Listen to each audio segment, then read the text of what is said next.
Halo guys, selamat datang di channel saya ini Lunar Solarius. Ya, ada sedikit backsound itu tetangga sebelah lagi menyanyi. Jadi maaf kalau mungkin suaranya masuk ke sini. Tapi nggak apa-apa lah. Saat ini saya sekadar pengen sharing-sharing aja tentang topik mengenai fenomena PPKM atau PSBB. Ya, seperti yang kita tahu bahwa pandemi COVID-19 ini dampaknya ya cukup luar biasa. Hampir segala sektor dan bidang terdampak. Seperti sektor ekonomi, sektor pendidikan, sektor sosial, dan lain sebagainya. Kalau sektor ekonomi banyak orang-orang yang mengalami resesi atau mengalami kejatuhan ekonomi yang luar biasa. Contohnya yang berdagang, yang biasanya dagangannya laris, tapi karena pandemi ini omsetnya menurun, atau mungkin para pekerja yang dirumahkan karena kondisi ini. Ya, banyak sekali lah. Kalau di sektor pendidikan seperti saya ini, di kampus saya itu sementara ini belum ada kegiatan, atau boleh saya katakan kegiatannya tertunda sampai tanggal 9 nanti. Harusnya tanggal 25 Januari kemarin itu kampus kami sudah mulai beraktivitas, tapi karena ada pemberlakuan PPKM jadi ya tertunda. Terus sekolahan-sekolahan juga yang harusnya bisa masuk normal beberapa waktu lalu tertunda lagi dan harus menjalani sekolah online atau sekolah yang diselenggarakan secara daring. Ya, ini memang merepotkan juga sih. Kembali ke topik mengenai PPKM atau PSBB. Kemarin saya ngobrol dengan Pak Lemu yang jualan nasi goreng. Saya punya videonya, silahkan cek videonya. Ya, sempat terceplos begini, PSBB, podo sambat bareng-bareng. Kalau di bahasa Indonesia kan podo sambat bareng-bareng itu semuanya pada mengeluh. Nah iya, dampaknya kan seperti itu. Dan juga fenomena PPKM ini pemberlakuan pembatasan kegiatan masyarakat. Di kota saya Madiun ini PPKM ini berlaku mulai jam 9 malam. Jadi mulai jam 9 malam setiap aktivitas malam boleh dikatakan tidak boleh lah. Ya sebenarnya boleh sih, cuma dibatasi. Misalnya warung-warung yang berjualan sore sampai malam, biasanya kayak warung sate Madura yang jualan depan kantor pos Imam Bonjol itu biasanya jualan dari jam habis maghrib sampai tengah malam, karena saya kadang-kadang beli satenya enak. Nanti kapan-kapan saya buatkan videonya sate Madura Cak Bakri. Nah, nanti aja. Kembali ke topik lagi. Itu jam 9 atau sebelum jam 9 sudah harus kukut, harus tutup lah. Dan ini berlaku pada warung-warung yang seperti itu, yang tenda atau mungkin warung yang ada di kios atau sebagainya. Mulai jam 9 itu dihimbau untuk tutup. Nah, ini juga menuai kontroversi. Di sisi lain mereka kan juga butuh untuk mencari nafkah, kebutuhan mereka sehari-hari. Tetapi karena PPKM ini kegiatan mereka sedikit dibatasi. Kalau mereka tetap nekat, ya sudah pasti saat patroli PPKM, saya punya videonya, silahkan cek videonya di channel ini. Itu ya selain kena teguran, ya bisa jadi dagangan mereka akan disita atau bagaimana lah, itu tergantung dari petugas patroli PPKM. Kebijakan mereka yang menentukan. Ya kira-kira seperti itulah.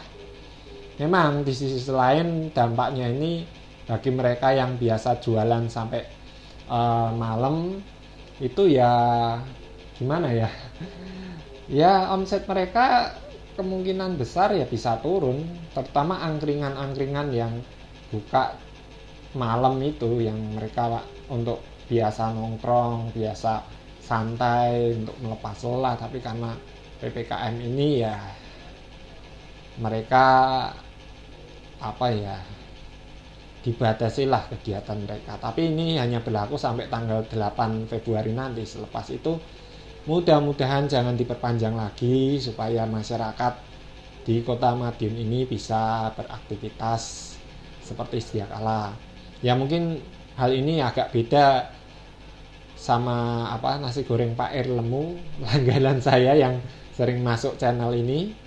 Itu ya biasanya tidak ada masalah, karena kalau setiap patroli ya lewat begitu saja sih, nggak diberhentiin atau apa, kan juga pakai masker. Kalau yang beli biasanya kebanyakan bungkus, jarang yang makan di tempat, kecuali saya. Kalau saya seringnya makan di tempat, tapi saya pakai masker dan aman lah. Nah, fenomena ini di sisi lain dari pemerintah ingin mencegah penyebaran COVID-19 ini dengan PPKM itu, ya tujuannya baik untuk menjaga masyarakat supaya penyebaran COVID ini tidak semakin meluas. Karena menurut data statistik di Kota Madiun ini sudah banyak korban yang terpapar virus ini, baik mereka yang sembuh maupun meninggal dunia. Tapi harapan kita dengan adanya program ini, penyebaran virus COVID dapat dihentikan atau bisa berkurang lah, seperti itu. Kan juga ada vaksin nanti yang akan didistribusikan kepada masyarakat. Nah, kadang-kala ya saya sendiri juga bingung.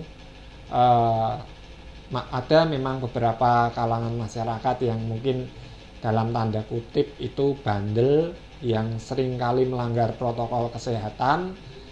Saya sering lihat kok di jalan-jalan itu mereka ya ada yang nggak pakai masker atau gimana gitu. Wah, saya sebenarnya sedih sih. Di sisi lain pemerintah ingin sekali menjaga kesehatan masyarakatnya, tapi kadang ada sejumlah kalangan masyarakat yang kurang begitu mengindahkan himbauan pemerintah ini. Ya nanti kalau sudah kena, wah jadi heboh. Ya pro kontra juga sih masalah PPKM ini. Ada yang pro, ada yang kontra. Ya mereka juga di sisi lain butuh untuk kebutuhan sehari-hari mereka. Istilah iki yo ben dapur iki iso ngebul lah nek wong Jawa ngomong kuwi. Ya gak. Tapi ya harapannya gini, pemerintah pun juga menyediakan solusi bagi mereka yang terdampak ini, termasuk saya. Kita ya aku ngarep bantuan nih. Ya enggak lah. Ya enggak nolak maksudnya.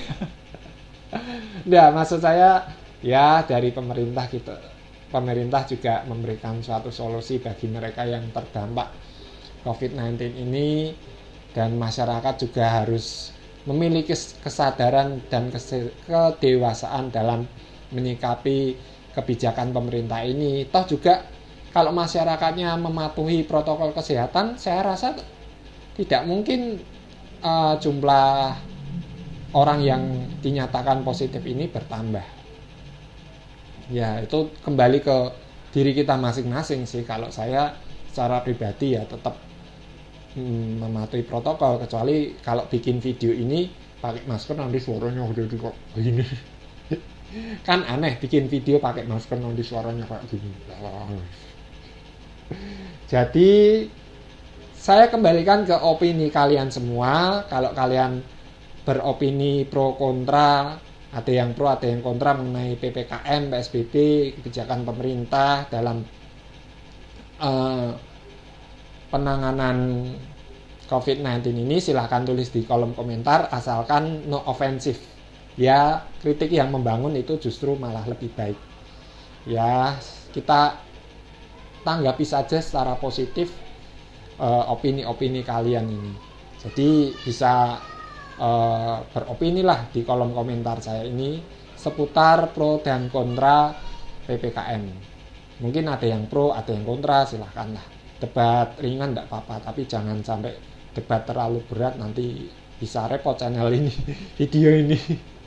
Ini bukan video untuk memacu perdebatan sih, hanya kita sharing pendapat kita. Mungkin ada yang setuju PPKM, ada yang tidak setuju, silahkan tuliskan alasan kenapa setuju, kenapa nggak setuju PPKM ini, PSBB ini, dan mungkin ada beberapa langkah-langkah dari pemerintah yang mungkin agak kurang cocok, tapi ya mau gimana lagi, kita sebagai masyarakat yang baik pun tetap mematuhi aturan dan kebijakan pemerintah, karena itu juga untuk diri kita. Mereka melayani kita melalui kebijakan untuk menjaga diri kita dengan baik, iya kan? Pakai masker, cuci tangan, ya untuk diri kita, iya kan? Untuk menghindari kerumunan, ya kembali ke diri kita. Tapi ya kembali lagi, saya serahkan ke kalian semua bagaimana menyikapinya. Kalau saya sebagai warga negara yang baik tetap mematuhi hal semacam itu. Ya, saya hanya berpikir toh itu juga untuk kebaikan kita, walaupun di sisi lain dampaknya ya seperti saya ini selama beberapa waktu saya belum boleh ngantor di kampus karena keadaan, tapi saya tetap optimis dan percaya situasi ini akan segera selesai. Kita terus berdoa aja supaya pandemi ini segera berlalu, kita semua kita semua nantinya bisa beraktivitas seperti sedia kala normal. Ya, walaupun keadaannya ya susah, ya disyukuri aja, enggak apa-apa. Toh nanti Tuhan juga buka jalan kok. Toh juga rezeki enggak melalui satu jalan aja. Nanti Gusti Allah yo maringi dalan liyane nggo rezekine awake dhewe. Tugase awake dhewe ya ndonga, bersyukur, dan bukan cuma berdoa aja, disertai dengan tindakan. Tindakannya apa? Yo itu mematuhi protokol kesehatan, himbauan masyarakat. Ya biasanya patroli itu kan sering mengumandangkan untuk kita senantiasa mematuhi protokol kesehatan. Tujuannya apa? Ya untuk kebaikan kita semua, untuk kita supaya bisa menjaga kesehatan kita, diri kita, dan lain sebagainya. Tapi di sisi lain mungkin saya bisa memaklumi ada beberapa kalangan masyarakat dengan pertimbangan tertentu belum bisa mematuhi sepenuhnya protokol kesehatan ini atau PPKM ini atau PSBB ini. Ya mungkin mereka punya alasan sendiri, atau mungkin kalian juga salah satu bagian dari mereka. Silakan tulis di kolom komentar ini, silakan, enggak apa-apa, ini opini kita. Siapa tahu mungkin opini kita ini menjadi aspirasi, masukan bagi masyarakat pada umumnya dan pemerintah. Dan kita terus berdoa, percaya pada Tuhan agar pandemi ini segera berlalu. Ya, sorry ya, video ini nggak diedit, cuma direkam pakai HP saja. Ya nggak pamer sih, cuma iPhone 5s yang sudah rilis 20 September 2013 silam. Tapi nggak apa-apa lah, ini juga berkat dari Tuhan kok. Untuk bikin video, untuk bikin konten, ya disyukuri aja lah. Oke, segitu aja. Mungkin kalian ingin berbagi opini pro dan kontra mengenai PPKM, silahkan tulis di kolom komentar. Asalkan santuy, sopan, tertib, dan respect satu dengan yang lain, dan jangan berbau sara. Bahaya nanti. Yang penting tetap saling menghormati satu dengan yang lain dalam hal berpendapat, bebas, tapi tetap kita menjaga, maksudnya tetap menghormati sesama kita yang masing-masing punya opini atau pendapat masing-masing. Oke guys, lumayan panjang, sekitar 15 menitan. Waduh, kuota habis sih. Nggak apa-apa lah, kalau kalian pengen mendukung channel ini silakan. Kalau kalian suka, like aja. Kalau nggak suka, dislike aja. Kalau kalian mau silakan subscribe dan share channel ini agar kedepannya channel ini bisa berkembang, maju, dan bisa bermanfaat. Karena channel ini tujuannya untuk menghibur. Nanti kalau masalah konten jam tangan nanti lain kali. Kalau saya punya dapat modal jam tangan untuk kita review, nanti saya buatkan videonya. Atau mungkin kita ke warung makan mana yang bisa dipromosikan untuk apa di channel ini. Kalau kalian main-main ke Madiun, di beberapa video saya di channel ini ada mie ayam dan bakso tunggal rasa Wonogiri. Tempatnya di Jalan Wonoasri nomor 36, buka pagi sampai jam 9 malam. Kemudian juga ada es oyen Mang Iwan yang bukanya pagi sampai agak sore, yang di depan kantor pos Jalan Imam Bonjol itu. Ada juga cakwe Mas Wando, bukanya pagi-pagi sekali sampai habis, tapi biasanya cepat habis. Dan lain. Oh ya, khususnya juga kalau malam kalian lapar, silahkan datang ke Jalan Wonoasri sebelum perempatan dari arah timur itu sebelum perempatan. Kalau dari arah barat itu sebelum perempatan Selo. Kalau dari arah timur setelah perempatan Selo, di situ ada SRC, kemudian maju sedikit atau sekitar situ aja lah. Lihat aja JNE Mambonjol, nanti sebelah utara jalan. Biasanya rombongnya ya nggak bagus-bagus amat, nggak ngenyek sih, tapi ya memang walaupun rombongnya sederhana tapi masakannya enak. Waduh, sudah 17 menit. Oke guys, gitu aja video saya, opini pro kontra mengenai PPKM. Tetap patuhi protokol kesehatan, selalu pakai masker. Maaf, saya nggak pakai masker. Cuci tangan, jaga jarak, hindari kerumunan. Kalau tidak ada kegiatan yang penting, tetap di rumah aja. Tetap jaga kebersihan, jaga iman, jaga hati. Jaga hati maksudnya gini, buat hati kita bersukacita atau bergembira. Ojo lali bahagia, yen bahagia ojo lali. Oke, tetap semangat terus dan sukses selalu. Bye.